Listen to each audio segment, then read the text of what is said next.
समुद्र की दरिया में अगर कोई एक नाव जो अच्छा पतवार नहीं हो, अच्छा चलाने वाला ना हो, और अगर वो समुद्र की दरिया में चला जाए तो ना जाने कब तक वो हिचकोले खाएगा। अरे कभी पूरब से हवा चलेगी तो पश्चिम चला जाएगा, पश्चिम से हवा चलेगी तो पूरब चला जाएगा, लेकिन कभी उसका किनारा नहीं मिल पाएगा। मेरे भाई बहनों, संत महात्मा यही समझाते हैं कि जहाँ हम आप रहते हैं यह काल का देश है। इस देश में हमारी और आपकी जीवात्मा को कर्मों के बंधन में बांध कर रखा गया है। उस कर्म के बंधन में, ये माया रूपी संसार में हम और आप हिचकोले खा रहे हैं। कहीं न कहीं हमारा मन, कहीं न कहीं हमारा विचार, कहीं न कहीं हमारा व्यवहार इस माया की नगरी में उलझा हुआ है। कहीं हम तो कहीं धन से प्रेम करने में व्यस्त हैं, कहीं सुंदरता से प्रेम करने में व्यस्त हैं, कहीं पारिवारिक लोगों से प्रेम करने में व्यस्त हैं। लेकिन एक दिन हमारा और आपका ये दशा होती है, इस संसार में हम जिसको अपना मान करके चले गए, एक दिन मेरा पराया हो जाता है। मेरे भाई संत महात्मा धरा धरती पर इसी बात को समझाने के लिए आते हैं, इसी बात को जगाने के लिए आते हैं, इसी बात को अनुभव कराने के लिए आते हैं। जब से ये दुनिया बनी, सतयुग द्वापर त्रेता और ये चल रहा है जो कलयुग, युग युगांतर, जब ये दुनिया बनी सतयुग से ही संत के रूप में परम पिता परमेश्वर इस धरती पर मनुष्य का रूप लेकर के हमेशा आते रहे और हम जीवों को चेताते रहे।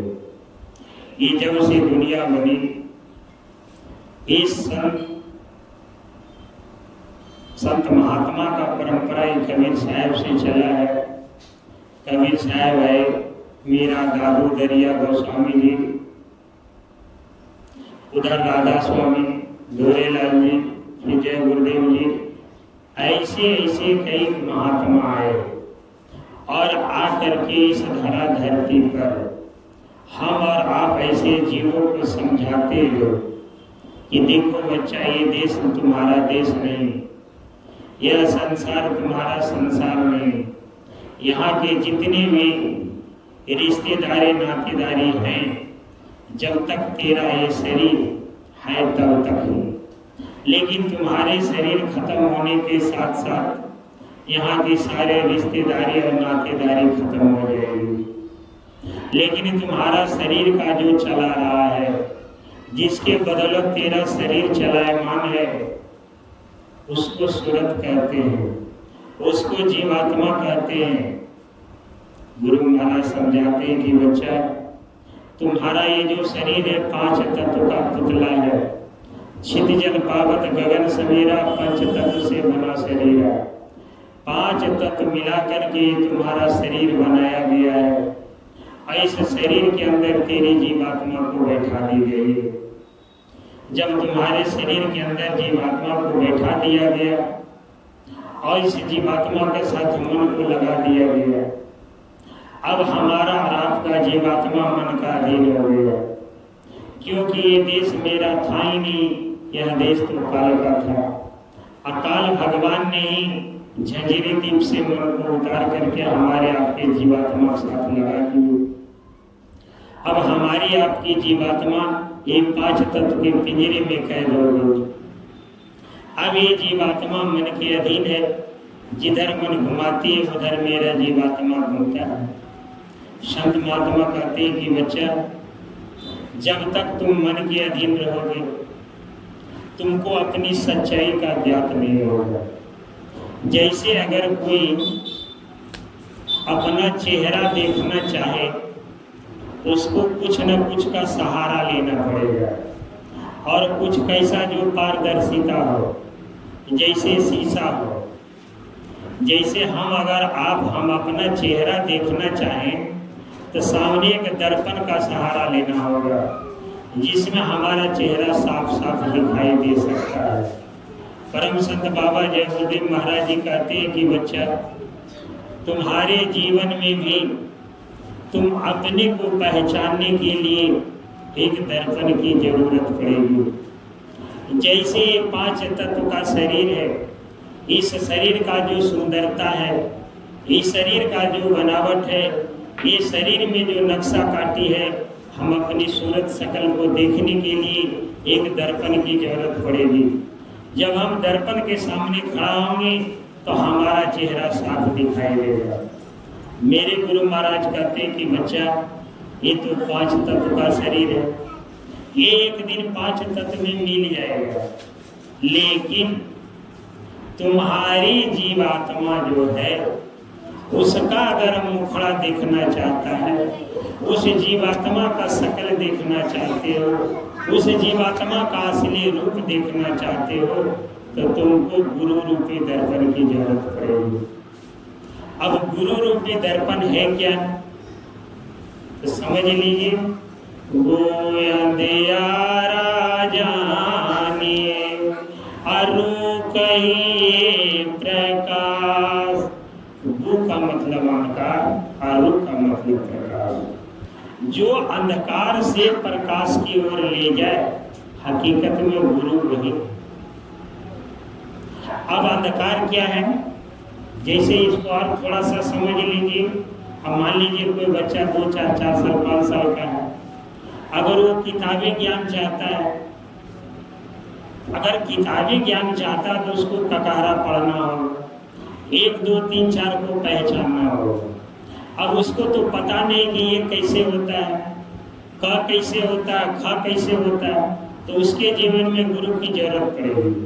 अब गुरु उसको सिखाएंगे कि इधर से घुराने के बाद 1 हो जाएगा, ऐसे घुमाओगे तो क हो जाएगा, ऐसे घुमाओगे तो ख हो जाएगा। अब वो बच्चा जब बार बार मनन करेगा, बार बार उस पर प्रयास करेगा, तो धीरे धीरे उसको क और ख का ज्ञात हो जाएगा। फिर वो कहीं बेधड़क से क और ख लिख देगा, और कहीं अगर क ख लिखा हुआ है तो बेधड़क से उसकी पहचान कर लेगा कि अब क लिखा हुआ है कि ख लिखा हुआ है। ऐसे ही मेरे भाई, ये तो संसारिक ज्ञान की बात हुई। मेरे परम संत बाबा जय गुरुदेव महाराज जी ने समझाया कि बच्चा, अपने जीवन में अगर अध्यात्म ज्ञान पाना हो, अध्यात्म कहते जो अपने अंदर अनुभूति कर सको, अपने अंदर अनुभव कर सको। जैसे हम अगर मान लेते हैं मीठा खा लिया, तो मीठा का क्या स्वाद है वो हमारे अंदर अनुभव होगा, हम मीठा को बयान नहीं कर पाएंगे। अगर हम तीता पान कर लिया, तीता का क्या स्वाद है हम इसको बयान नहीं कर पाएंगे, बल्कि हम खुद अनुभव करेंगे कि कैसा तीता होता है। ऐसे मेरे गुरु महाराज कहते हैं अध्यात्म ज्ञान जो है अनुभव का ज्ञान है। ये तुमको अपने अंदर अनुभूति कराएगी, तुम्हारे अंदर अनुभव कराएगा, तुमको उसका आभास होगा जो तुम दूसरे को व्यक्त नहीं कर पाओगे। यही अध्यात्मवाद है। परम संत बाबा जय गुरुदेव महाराज जी कहते हैं कि बच्चा, इस संसार में तुम जितना भी किताबी ज्ञान ले लो, संसारिक ज्ञान ले लो, इससे तुम इंजीनियर बन सकता, डॉक्टर बन सकता, बड़े बड़े रिसर्च कर सकते हो, लेकिन सब कुछ करते हुए भी एक दिन तुमको ये शरीर से निकलना होगा। अब सबसे बड़ी बात विचार करने की है, सब कुछ करते हुए एक दिन हमको इस शरीर से निकलना होगा। अब सवाल उठता है कि अगर शरीर से निकलना होगा तो कहाँ जाएंगे, और अगर हम शरीर से निकल जाते हैं तो फिर शरीर में कभी आए होंगे? आखिर हम निकल के कहाँ जाते हैं और हम फिर कहाँ से ये शरीर में आते हैं? इसी को अनुभव और जानना अध्यात्मवाद है। परम संत बाबा जय गुरुदेव जी महाराज ने समझाया कि बच्चा, तुम्हारा शरीर ये नासवान है, ये 5 तत्व से बना है, एक दिन ये 5 तत्व में मिल जाएगा। लेकिन इसके अंदर जो जीवात्मा है वो अजर अमर अविनाशी है, वो कभी मरने वाली नहीं है, वो अजर अमर अविनाशी है। जब ये जीवात्मा अजर अविनाशी है तो फिर आखिर ये शरीर में डाल करके फिर ये शरीर को खत्म हो जाती है, तो ये जीवात्मा जाती कहाँ? जब ये शरीर नहीं था तो ये जीवात्मा थी कहाँ? ये बड़ी गंभीर विषय है। इस विषय का जवाब, इस सवाल का जवाब अगर हम इस संसार के किताबी ज्ञान में चल जाएं तो नहीं मिल पाएंगे। ये हमें जब भी मिलेगा अध्यात्मवाद में मिलेगा। अध्यात्मवाद में ये बात मिलेगा, संत महात्मा इस बात को अनुभव करा पाएंगे कि आखिर ये जीवात्मा जाती कहाँ और ये जीवात्मा आती कहाँ से। लेकिन इसका एक छोटा जीता जागता उदाहरण है जो हर व्यक्ति अनुभव किए हो। कोई ऐसा व्यक्ति नहीं होगा कि अपने जीवन में कभी न कभी सपना ना देखा हो। अब विचार करिए, हम आप जरूर कभी न कभी जीवन में सपना देखें। तो सपना अगर देखते हैं तो उसमें आप अनुभव करिएगा, अनुभव किए होंगे कि हम कहीं जा रहे हैं या कहीं कोई खूबसूरत जगह घूम रहे हैं जहाँ बहुत अच्छा बाग है, बगीचा है, हरियाली है, तरह तरह के फूल खिले हैं, वहाँ का उजाला ही हटके है। लेकिन जैसे ही मेरा सपना से नींद टूटा, जब हम अपना सपना से जगे तो हम अनुभव करते हैं कि हम तो उसी घर पर हैं, उसी टूटे खाट पर हैं, उसी टूटी मड़ोई में हैं। अब विचार करें, आखिर जब हम जहाँ हैं वहीं हैं, तो सपना में ये हमें क्या दिखाई दिया? आखिर ये आया कहाँ से? ये दृश्य है कहाँ का? आखिर ये कहीं तो रील चल रही होगी। जब तक नहीं ये रील चल रही है, ये आखिर हमको अनुभूति कैसे हो गई? परम संत बाबा जय गुरुदेव महाराज जी कहते हैं, बच्चा ये अनुभव का चीज है। जब ये शरीर खत्म होती है, जैसे तुमने सपना में देखा कि कहीं हम पार्क में घूम रहे हैं या कोई हरियाली जगह है या कोई खूबसूरत जगह है, उस समय तेरा शरीर वहां नहीं था।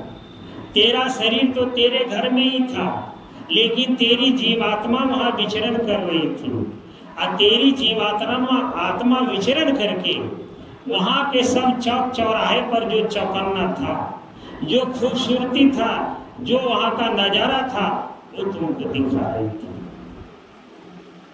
परम संत बाबा जय गुरुदेव महाराज जी कहते, बच्चा यही तेरे जीवन में है। जब तक तुम ये 5 तत्व के शरीर में हो, जब तक यहाँ संसार के सारे वस्तु को अपना समझ रहे हो, संसार के सारे रिश्ते को अपना समझ रहे हो, संसार की सारी क्रिया को अपना समझ रहे हो।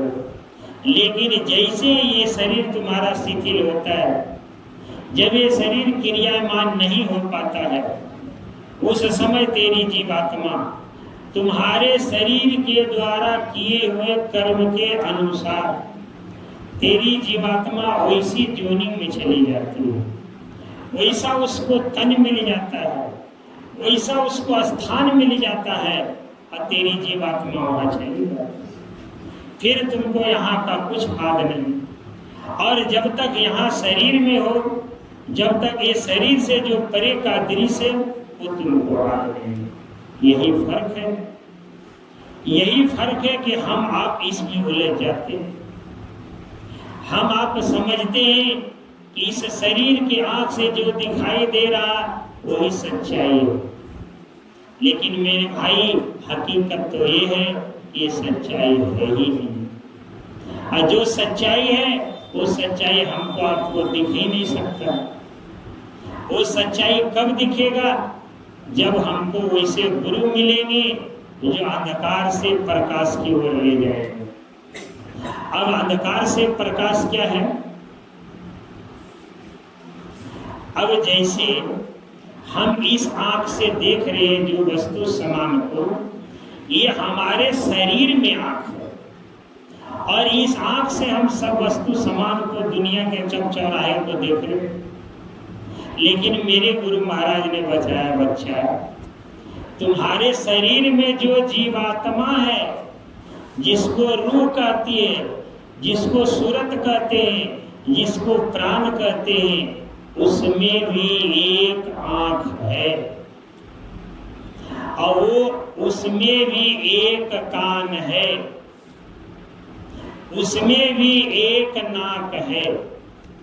लेकिन ये राज की बात है, ये वही बात बता सकते हैं, वही महात्मा इस चीज का अनुभव करा सकते हैं जिन्होंने अपने जीवन में उस आंख का, उस कान का, उस नाक का अनुभव किया है।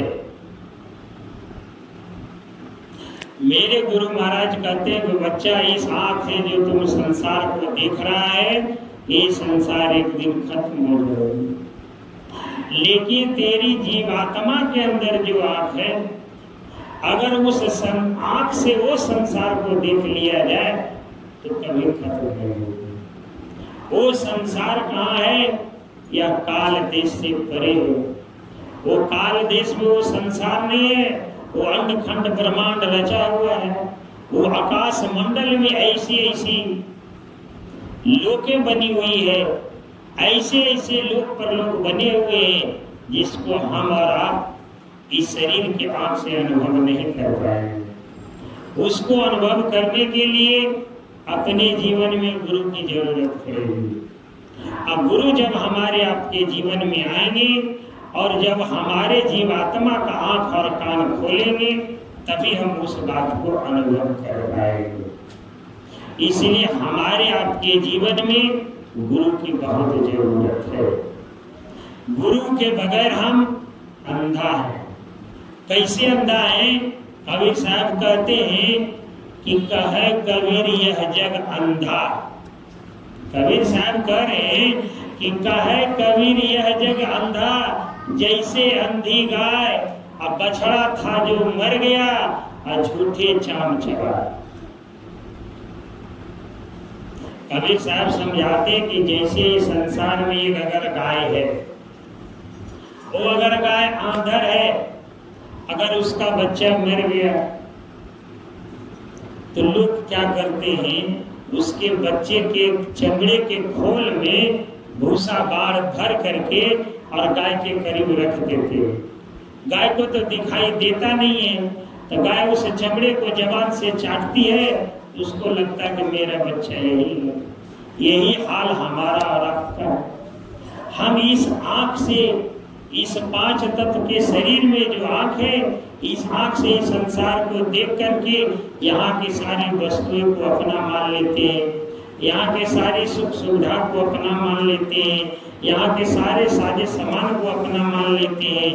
लेकिन मेरे भाई, जिस दिन हमारे आपके शरीर से जीवात्मा निकलती है, उस दिन हमको और आपको समझ में आ जाता है कि हम जिसको अपना मान रहे थे वो तो मेरे साथ जा ही नहीं रहा।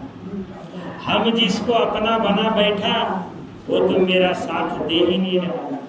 उस समय ये जीवात्मा पछताती है, ये जीवात्मा रोती है, ये जीवात्मा बिलखती है। उस समय जीवात्मा को मदद करने वाला, संभालने वाला, बचाने वाला कोई नहीं होता। तो इस जीवात्मा सबसे ज्यादा तरस किसको आती है? जिसका ही अंश है। जैसे हम आप ले लीजिए, संसारिक में हमारे आपके बच्चे के साथ अगर कोई कष्ट पीड़ा होती है, कोई तकलीफ होती है, बताइए उसकी जरूरत को पूरा करना जितना हमारी आपकी हमदर्दी होगी, क्या उतना कोई कर पाएगा? कोई नहीं कर पाएगा।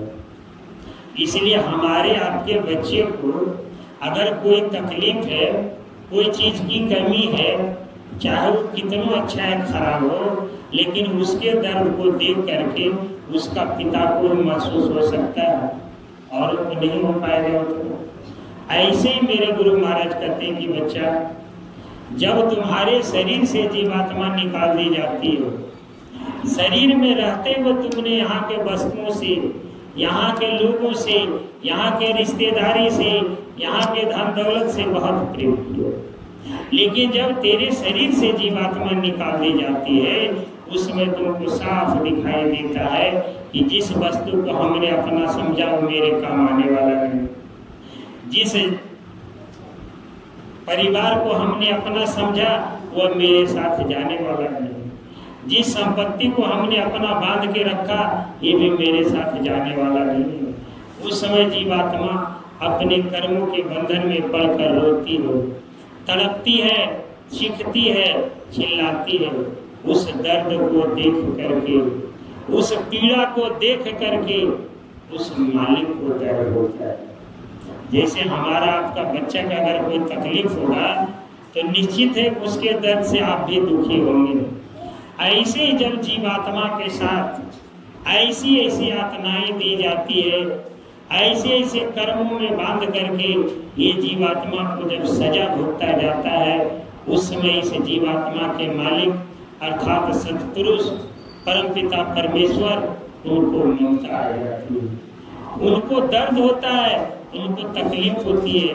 वो बड़ा अफसोस करते हैं कि मेरा ही अंश है, मेरा ही वंश है, लेकिन ये शरीर पा करके 5 तत्व के पिंजरे में जा करके सत्य का अनुभव नहीं किया और आज ये तकलीफ में है।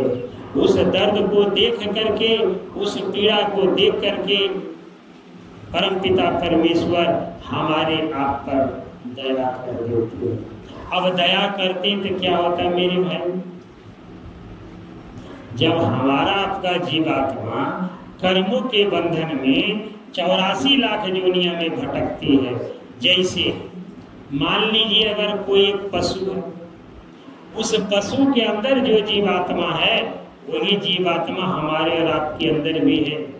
फर्क इतना है वो पशु रूप का खोल पहल रखा, 5 तत्व का जो उसका पिंजरा है, जो शरीर मिला वो पशु रूप का मिला है।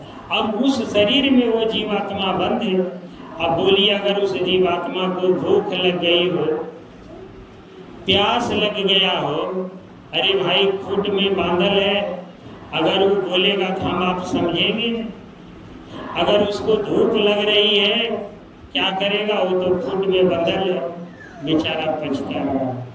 अब अगर उससे कोई काम लेता है, अब देखते कोई गाड़ी में जोड़ दी, अगर मान लो एक गधा ही है, अब उसके ऊपर पूरा बोझ लाद दिया, अब लाद करके धूप में उसको जा रहा लेते हो, अब उसको धूप लग रही है, कौन उसको छतरी दिखाएगा, और जब नहीं चलेगा तो और ऊपर से 2 डंडा लगाएगा।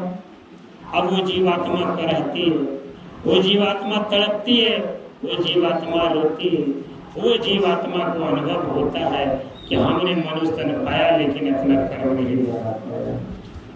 तो ऐसे जीवों पर संत महात्मा दया कर देते हैं।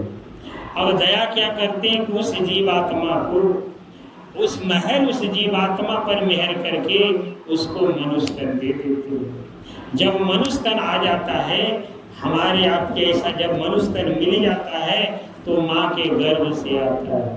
तो माँ के गर्भ में क्या करता भाई, 9 महीना 1-2 महीना, अगर हमको आपको 1 घंटा कहा जाए कि सर नीचे और पैर ऊपर करके रह ले तो ना रह पाए, लेकिन हम और आप माँ के गर्भ में 9 महीना सर नीचे और पैर ऊपर, कितनी तकलीफ हुई, कितनी पीड़ा हुई, इस पीड़ा का कोई पार नहीं पा सकता। सहजोबाई लिखती है कि जन्मत मरत असह दुख होई, जन्मने और मरने में इतना दुख होता है, उस दुख का अंदाजा नहीं लगाया जा सकता है, उस दुख का अनुभव नहीं किया जा सकता है। अगर उस दर्द को लिख करके बयां कर दे संभव है। तो ऐसी पीड़ा होती है जन्मने और मरने में। ऐसी जन्मने मरने में जो पीड़ा होती है, वो जो हमारे आपके जन्मने मरने में जो पीड़ा होती है, उस पीड़ा के सहजबाई कहती है कि जन्मत मरत असह दुख होई।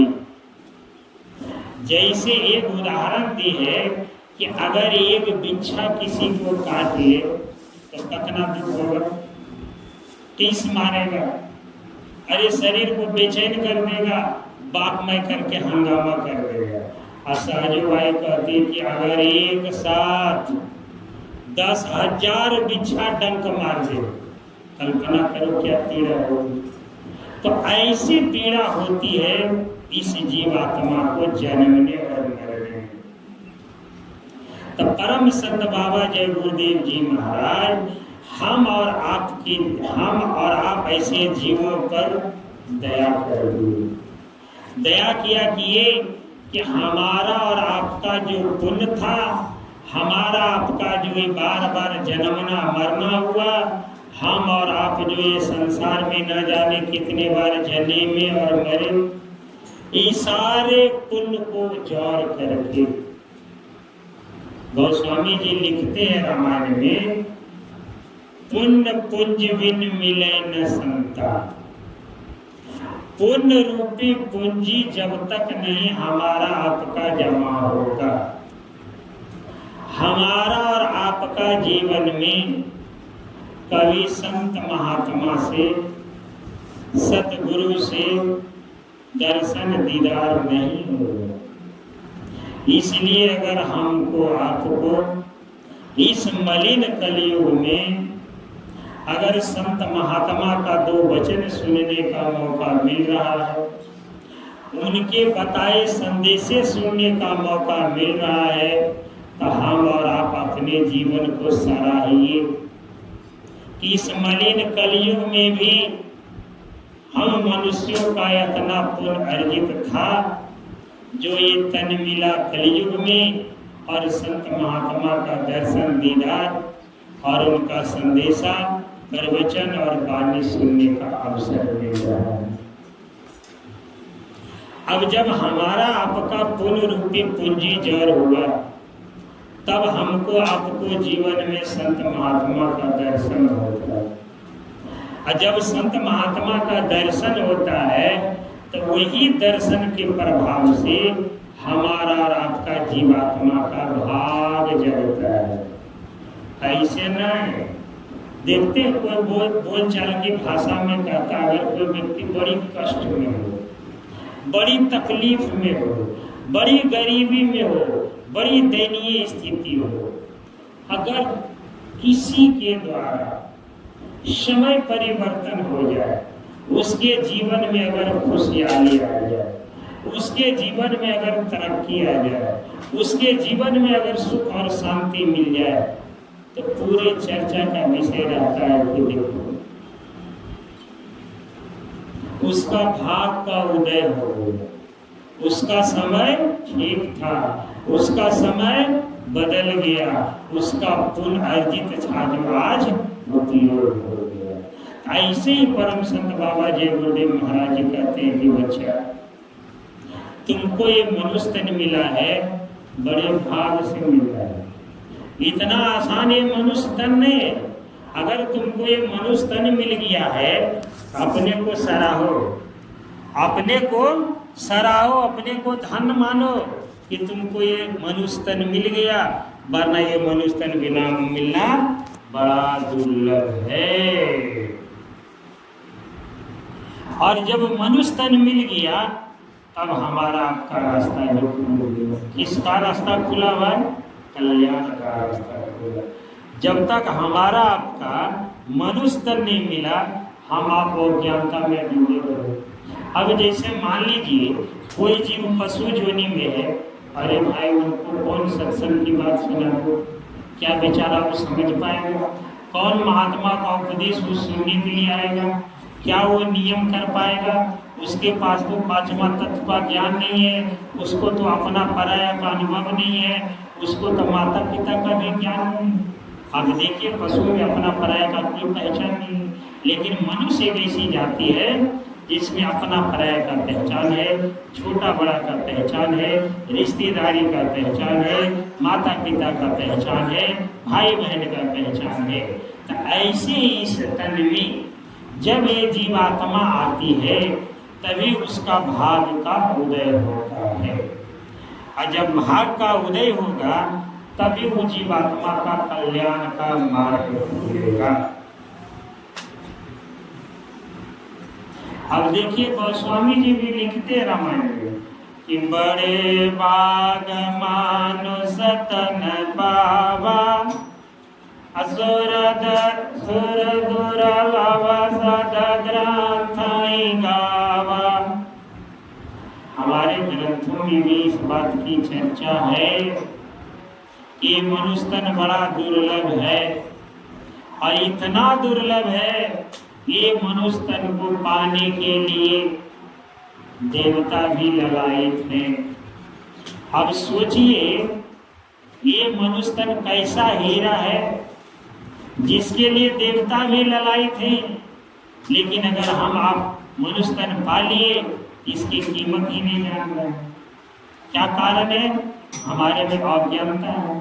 हमने अपने जीवन में कभी दीप जलाया ही नहीं, हम अपने जीवन में गुरु को किया ही नहीं। अगर हम अपने जीवन में वैसे गुरु का शरणागत हो जाते तो शायद हमारे और आपके जीवन में वो खुशियाँ ले आ जाती। जब हमारा ग्रंथ कहता है कि मनुष्य तन दुर्लभ है, इसके लिए देवता भी तरसते हैं। क्यों तरसते भाई? इसलिए कि ये शरीर ही ऐसा है जिससे उस मालिक को पाया जा सकता है। ये शरीर ही ऐसा है जिससे वो परमात्मा को अनुभूति की जा सकती है। इसके अलावा कोई ऐसा शरीर नहीं जिसमें हम उस मालिक से दर्शन दीदार कर पाए।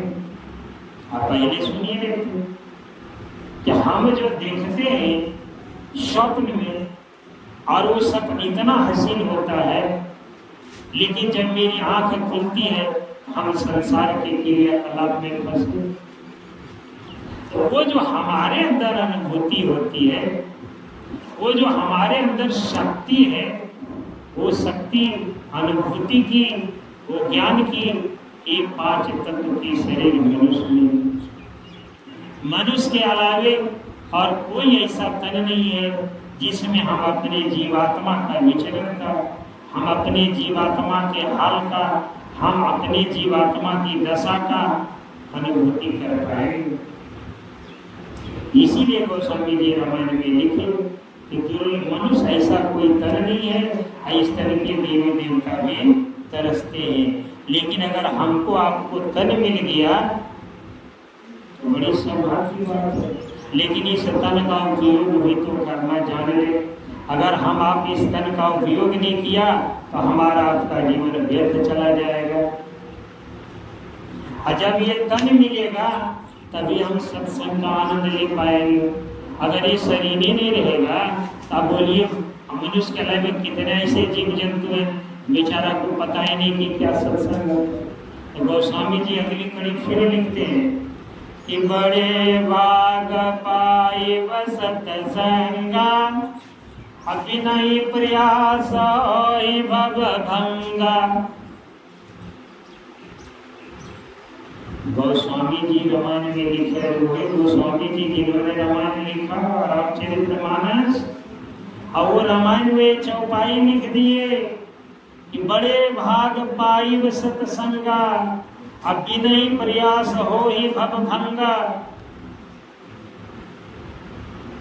भव मतलब जो हमारे अंदर शंका है, भरम है, उस भरम को कहाँ दूर किया जा सकता है? सत्संग। जैसे कोई बच्चा अगर पढ़ता है और कोई लिखने की कला नहीं पता, तो वो कहाँ जाकर के इस बात को अनुभव करेगा कि हमने जो अक्षर लिखा वो गलत है। वो गुरु ही ज्ञान दिलाएंगे तो ऐसे नहीं ऐसे को होगा। तो ऐसे हम आप जो ये संसार में आके भ्रम में हैं, शंका में हैं, भ्रमित जो हो रहे हैं, इस भ्रमित को दूर कहाँ किया जाता है?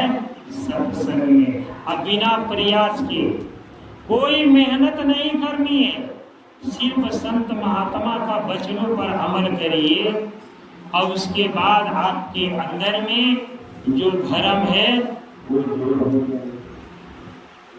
अब क्या भरम है भरम कि हम आप जो समझ रखें कि यहाँ के संसार की सारी वस्तुएं मेरी, संसार का सारे रिश्तेदार मेरे, संसार के सब कुछ मेरा, ये भरम है। ये भरम कब दूर होगा? जब हम सत्संग में जाएंगे। सत्संग में कैसे दूर होगा? सत्संग में संत महात्मा हमारी आपकी जीवात्मा का आंख और कान खोल देते हैं। जब आंख और कान खोल देंगे मेरे भाई, और उस महात्मा की अगर दया हो जाएगी तो जैसे आप इस शरीर से इस संसार की वस्तु को देख रहे हैं, अगर वो मालिक जिस पर देहीन हो जाए, वो व्यक्ति जब अपने साधना में जाएगा तो सब कुछ उसको अनुभूति होगी। और ये अनुभूति कौन करा सकता है? तो संत महात्मा। कैसे संत महात्मा करा सकते हैं? जो त्रिकालदर्शी है, जो खुद मनुष्य शरीर में बैठ करके अपने आंख और कान को बंद करके अपनी जीवात्मा को जगा करके उस मालिक से रोज दर्शन दीदार करते हैं। अगर ऐसे महात्मा से हमारा आपका दर्शन दीदार हो जाए, ऐसे महात्मा का हम आप अगर शरणागत हो जाए, तो हमारा और आपका जीवन धन्य हो जाएगा और हमारे आपके अंदर जो संशय भ्रम है वो भ्रम दूर हो जाएगा। अब इसको थोड़ा सा और समझ लीजिए। जैसे विचार करिए, हम जिस घर में हैं, हम जिस जाति में हैं, हम जिस परिवार में हैं, हम जिस समाज में हैं, क्या इससे पहले जब हम इस घर में नहीं आए थे हमारे क्या जाति थी? हम इस गांव में पैदा नहीं हुए थे, हमारी क्या पहचान थी? कुछ नहीं। लेकिन हमने जब यहाँ आया तभी हमारी जाति, बिरादरी, रिश्तेदार, नातेदार और परिवार की परिचय हुई। गुरु महाराज तो यही सिखाते हैं कि बच्चा, जब तुम इस घर में नहीं था तब भी तुम था, और जब इस घर में नहीं रहोगे तब भी तुम रहोगे। अभी विचार करो, बड़ी अजीब ऐसी बात है। मेरे गुरु महाराज कहते हैं कि बच्चा, अरे एक छोड़ के आया है और एक छोड़ के जाएगा। विचार करो, बड़ी गंभीर विषय है मेरे भाई। अब एक छोड़ के आया है, हम आप फंस गए। कहिएगा हम कहाँ किसी को छोड़ा? अरे अभी तो मेरा 12 साल उम्र हो रहा, 12 साल तो पैदे हुए हैं, अभी तो हम 12 साल का हैं, अभी तो मेरा कोई रिश्तेदार ही नहीं है, अभी हम शादी ब्याह किए कहाँ हैं, अभी तो माँ बाप है हमारा, तो अभी कोई रिश्तेदार नहीं है। लेकिन गुरु महाराज क्या हुआ कि एक छोड़ के आया। जहां से तुम्हारी ये जीवात्मा आई वहां भी तुम्हारा घर था, वहां भी परिवार था, वहां भी संसार था, वहां भी रिश्तेदारी थे, वहां भी नातेदारी थी। लेकिन जब तुम्हारे शरीर में श्वास की पूंजी खत्म हो गई, तुम वहां से चले गए। तुम्हारा कर्म इस घर में ले लाया, इसलिए इस घर में तुम्हारे जीवात्मा से और इस घर के व्यक्ति से कर्मों का लेन देन था। वो कर्म का लेन देन था, कर्म लेन देन चुकता करने के लिए आ गए। अब दूसरी लाइन है, एक छोड़ के आया है और एक छोड़ के जाएगा। अब विचार करिए, इस संसार में जो व्यक्ति पैदा हो, चाहे वो 10 दिन का हो, 10 महीना का हो, 10 साल का हो या 100 साल का हो, आप विचार करिए, जब भी वो आदमी ये संसार से जाएगा, क्या वहाँ यहाँ कोई उसका रिश्तेदारी होगा कि नहीं होगा? जरूर होगा। होगा ना भाई। अगर कोई 100 साल का आदमी जा रहा है यहाँ संसार से, तो उसका कोई न कोई रिश्तेदार होगा। अरे बेटा हो जाए, पोता हो जाए, बहू हो जाए, कोई न कोई रिश्तेदार है। और यहाँ तक अगर 5 दिन का भी कोई शरीर आया और अगर जाता है, अरे यहाँ तक 5 घंटा का भी कोई शरीर हो, वो शरीर पाया और ये दुनिया से चला गया, तो देखिए वो भी रिश्तेदारी छोड़ के गया। क्योंकि जब हम आप इस धरा धरती पर आते हैं, माँ के गर्भ से बाहर होते हैं, तभी हमारी जाति, बिरादरी, धन दौलत, रिश्तेदार, परिवार होते हैं। लेकिन जब तक हमारी जीवात्मा ये शरीर नहीं पाता, यहाँ का कोई रिश्तेदारी, परिवार नहीं होता। लेकिन ये सोचने की विषय है, ये जीवात्मा मरता नहीं, अजर अविनाशी है। जब ये जीवात्मा मरता नहीं है, ये जीवात्मा अजर अविनाशी है, तो आखिर इसका भी तो कोई पिता होगा, है, और इसका भी कोई रिश्तेदारी है। लेकिन वो जो रिश्तेदारी है, जैसे ये जीवात्मा अजर अमर अविनाशी है, ऐसे ये जीवात्मा का रिश्तेदारी भी अजर अमर अविनाशी है। लेकिन वो है किससे? इस जीवात्मा का जो पिता है। ये जीवात्मा का जो पिता है, सतपुरुष जिनको कहते हैं, वो ही जीवात्मा के रिश्तेदारी है। ये उनके पिता है, वे उनके संबंधी हैं, जो कभी संबंध टूटेगा नहीं। और हमने आपने जितने भी रिश्तेदारी बनाई है, एक न एक दिन ये रिश्तेदारी खत्म हो जाएगी। क्यों? कि हमने आने के बाद बनाया, तो जाने के साथ टूट गया। लेकिन ये जीवात्मा अजर अविनाशी है, ये जीवात्मा शरीर नहीं पाया तब भी इसका रिश्तेदार, और शरीर पाया तब भी रिश्तेदार। इसीलिए संत महात्मा कहते हैं कि तुम सच्ची रिश्तेदारी कर लो, सच्ची नातेदारी बना लो। ये संसार में जो तुमने रिश्तेदारी किया है, ये तो शरीर से रिश्ता है, शरीर से जीवात्मा निकलेगी, रिश्तेदारी खत्म है। आप ये विचार करिए, अगर कोई 80, 90, 100 का अगर कोई दादा है, बाबा है, अगर उनके शरीर से जीवात्मा निकल जाएगी, हम आप क्या करेंगे? अरे कई दिन रिश्तेदारी निभाएंगे? अरे अभी जीवात्मा निकली 4 घंटा के अंदर दरवाजे से बाहर, 6 घंटा होते थे उनका 5 तत्व का शरीर में जला के बराबर। और उसी गंगा जी में जाएंगे, है ना, अब बेल का लकड़ी लेके टुकड़ा तोड़ के पीछे फेंकेंगे कि कहीं बाबा पीछे लगन चलने आए। और बोलेगा को बेल का लकड़ी तोड़ के पीछे देना, और पीछे पलट के नहीं देखना। क्यों? कि अगर पीछे पलट के देखा तो तेरा बाबा तेरे पीछे चल आएगा। तो वो लकड़ी तोड़ने का मतलब, वो लकड़ी संदेशा देता है उस जीवात्मा को कि जब तक शरीर में था, अब कहीं शरीर से निकलने के बाद वो जीवात्मा संसार से प्रेम की ओर मुड़ता है, तो वो यहाँ संसार का नियम सिखाता है। जीवात्मा, शरीर खत्म, तेरी रिश्तेदारी खत्म, अब तो मेरा कोई नहीं है। जैसे लकड़ी का तिनका तोड़ के पीछे फेंक दिया, अब पलट के नहीं देखा तो कहाँ गया नहीं गया, ऐसे ही हम भी तुमको अपने से रिश्तेदारी तोड़ के पीछे फेंक दिया, और तुम मेरे पीछे नहीं। मैं तुम्हारा कोई नहीं और तुम मेरा कोई नहीं।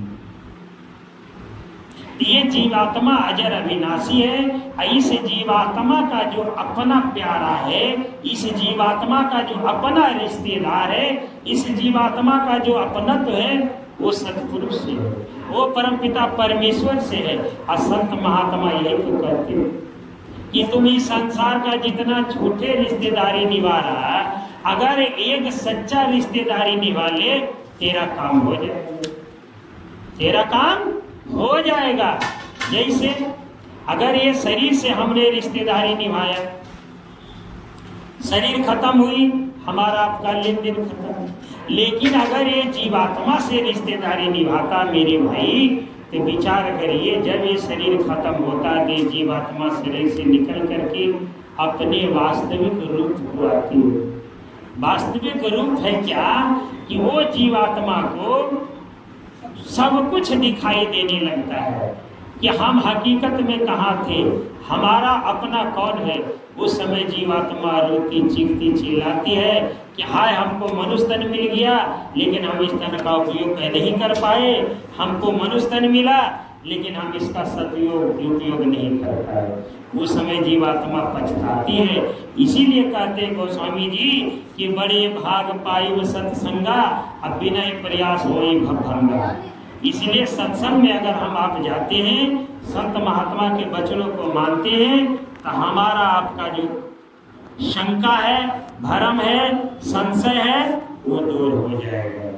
और जब तक में हम सत्संग में जाते हैं, हमारा शंका का समाधान होने वाला नहीं है।